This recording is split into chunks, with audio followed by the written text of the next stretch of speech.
और चलिए अब रुक करेंगे देवभूमि की खबरों का। बद्रीनाथ धाम में जबरदस्त बर्फबारी हो रही है। बद्रीनाथ में 1.5 फीट तक बर्फ गिरी है। 27 अप्रैल को यहां पर बद्रीनाथ धाम के कपाट खुलने वाले हैं। बद्रीनाथ धाम में जमकर जो बर्फबारी हुई, जिसके चलते बद्रीनाथ धाम में कड़ाके की ठंड पड़ गई है। 27 अप्रैल को बद्रीनाथ धाम के कपाट खुलने हैं। बद्रीनाथ धाम में भारी बर्फबारी के चलते यात्रा तैयारियों और बद्रीनाथ मास्टर प्लान का कार्य प्रभावित हुआ। हालांकि बर्फबारी के बाद बद्रीनाथ धाम का नजारा बेहद खूबसूरत लग रहा है। ऐसे लग रहा है कि कपाट खुलने को लेकर प्रकृति ने सफेद फूलों से बद्रीनाथ धाम को सजाया हो, लेकिन यहाँ पर जो कार्य था पुनर्निर्माण कार्य, उसमें बाधा आ रही है, खलल पैदा हो गई है। ऐसे में चारधाम यात्रा, जो कि आगामी चारधाम यात्रा है, उसको लेकर यहाँ पर कार्य जो है वो प्रभावित हुआ है। 1.5 फीट तक यहाँ पर बर्फ गिरी है। 27 अप्रैल को बद्रीनाथ धाम के कपाट खुलने हैं, लेकिन उससे पहले लगातार भारी बर्फबारी यहाँ पर हो रही है। जो तैयारियां हैं उन पर खासा असर यहाँ पर देखने को मिला है। और साथ ही साथ जो यात्रा की तैयारियां थी, बद्रीनाथ का जो मास्टर प्लान था, उसका जो कार्य होना था, वो भी प्रभावित हुआ है।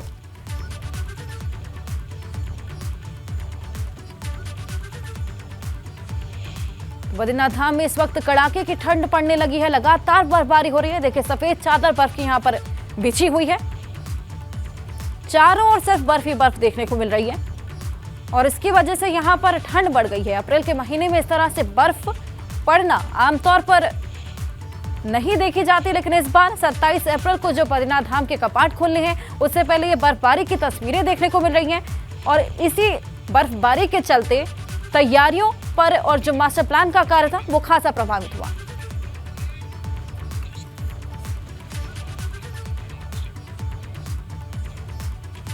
और चलिए 4 अलग अलग तस्वीरें आपको दिखाते हैं। आपकी टीवी स्क्रीन पर 4 अलग अलग तस्वीरें हैं।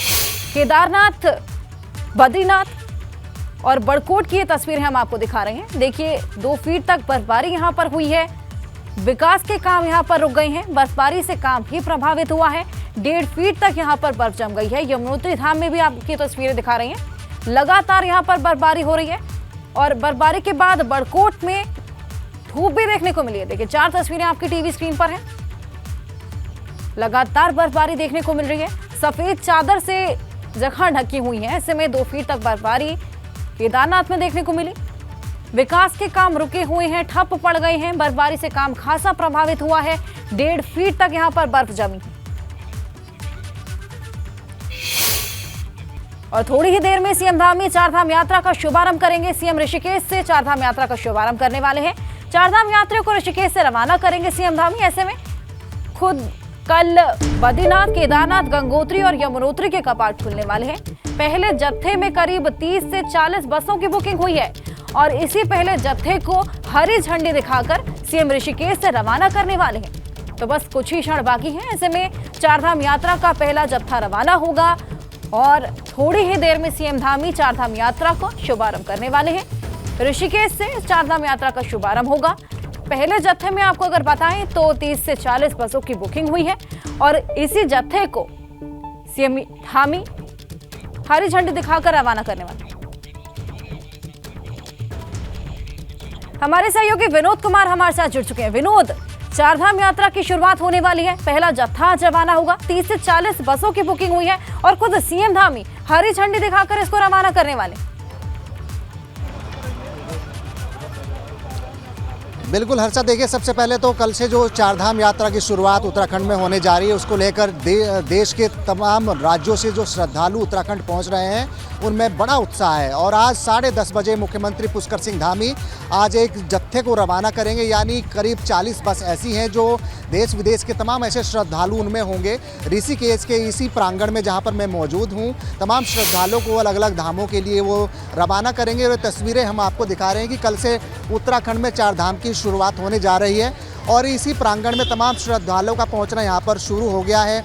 आप देख पा रहे हैं कि करीब 40 बस ऐसी होंगी जहां पर उत्तराखंड के मुख्यमंत्री पुष्कर सिंह धामी उन बसों को रवाना करेंगे। और कल गंगोत्री के कपाट खुल रहे हैं, उसके बाद यमुनोत्री के कपाट खुलेंगे और उसके बाद केदारनाथ धाम के और उसके बाद भगवान बद्री विशाल के कपाट खुलेंगे। तो साफ तौर पर जिस तरीके से तैयारियां यहाँ पर की जा रही है, कुछ श्रद्धालुओं से बात करने की कोशिश करेंगे। क्या नाम है आपका?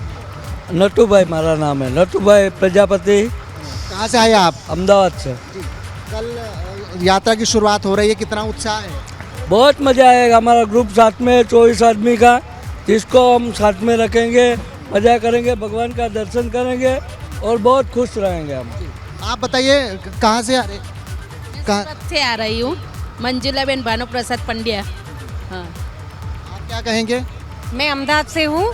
मैं पहले से ही 2 धाम यात्रा कर चुकी हूँ। अब मेरा ऐसा नसीब है तो मैं 4 धाम जा रही हूँ और इतनी खुशी है कि भगवान ने हमको इतना अच्छा किया कि चलो भाई 4 धाम यात्रा और हमारा पीएम के दर्शन होंगे आज। हम बहुत खुश हैं हम। हाँ, हम भगवान बद्री विशाल के जयकारे लगाइए।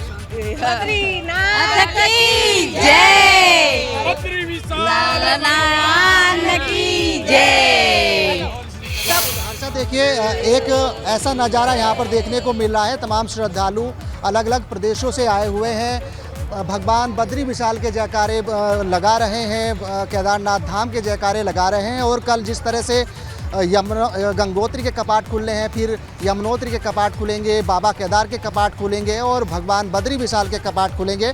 ये तमाम श्रद्धालुओं में बड़ा उत्साह यहाँ देखने को मिल रहा है। और आज 10:30 बजे मुख्यमंत्री पुष्कर सिंह धामी पहुँचेंगे और इस जत्थे को रवाना करेंगे।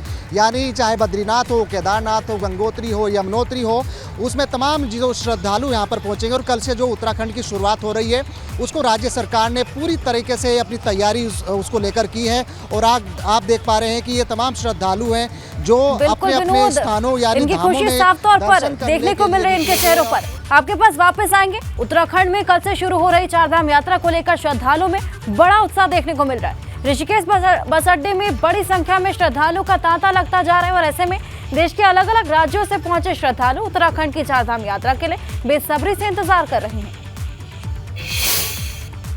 उत्तराखंड में कल से 4 धाम यात्रा की शुरुआत होने जा रही है और शुरुआत से ठीक पहले ऋषिकेश के इस बस अड्डे पर लगातार श्रद्धालुओं की संख्या बढ़ती जा रही है। ये ऋषिकेश का बस अड्डा है और आप देख पा रहे हैं कि ये मुख्य पड़ाव यानी ऋषिकेश का मुख्य पड़ाव है। जब यात्रा पर आप जाएंगे तो ये पहला पड़ाव होगा जहाँ पर आपको ठहरना होगा और संबंधित जो वेबसाइट है वहाँ पर रजिस्ट्रेशन कराना भी अनिवार्य होगा। आप देख पा रहे हैं कि देश भर के अलग अलग राज्यों की ये जो बसें हैं यहाँ पर श्रद्धालुओं को लेकर आ रही हैं। यहाँ कुछ देरी के लिए वो रुके हैं, फिर उसके बाद भी अपने गंतव्य की तरफ वो रवाना हो जाएंगे। ये तमाम श्रद्धालु हैं, हम उनसे भी बातचीत करने की कोशिश करेंगे। कहाँ से आए आप लोग? एमपी से। कहाँ जा रहे हैं यात्रा के लिए? यात्रा के लिए जा रहा है। कौन सी यात्रा पे जा रहे हैं? किस धाम में जा रहे हैं सबसे पहले? बद्रीनाथ ने, केदारनाथ ने, बद्रीनाथ है, केदारनाथ है, गंगा जी है। आप बताइए क्या नाम है आपका? शुभम सेन, यात्रा की शुरुआत हो रही है, कहाँ से आए? एमपी इंदौर से। अच्छा, तो कहाँ जाएंगे सबसे पहले? बद्रीनाथ, केदारनाथ, गंगोत्री, सभी धामों की यात्रा की है। हाँ, तो निश्चित तौर पर देखिए तमाम श्रद्धालु यहाँ पर है, कुछ महिलाएं भी हैं, उनसे बातचीत करेंगे। कहाँ से आए आप लोग? एमपी से। कहाँ कौन सी सबसे पहले किस धाम की यात्रा पर निकले हैं? केदारनाथ के ना, केदारनाथ आप बताइए। केदारनाथ के धाम करने आए हैं। ऋषिकेश जाएंगे, ऋषिकेश से बद्रीनाथ जाएंगे। तौर पर देखिए कल से गंगोत्री के कपाट खुल रहे हैं, फिर उसके बाद यमुनोत्री, फिर बाबा केदार धाम के कपाट खुलेंगे और उसके बाद बाबा भगवान बद्री विशाल के कपाट खुलेंगे। लेकिन उससे ठीक पहले तमाम श्रद्धालुओं का तांता उत्तराखंड में लगने जा रहा है और यही वजह कि मसूरी के ISBT स्टैंड पर लगातार देश भर के अलग अलग राज्यों की बसें हैं, श्रद्धालु हैं और उसके बाद यहाँ पर ये कुछ देर रुकेंगे और उसके बाद अपने गंतव्य की तरफ रवाना होंगे। अपने सहयोगी कैमरा पर्सन क्रिस्टोफर लॉरेंस के साथ विनोद कुमार, ABP गंगा, ऋषिकेश।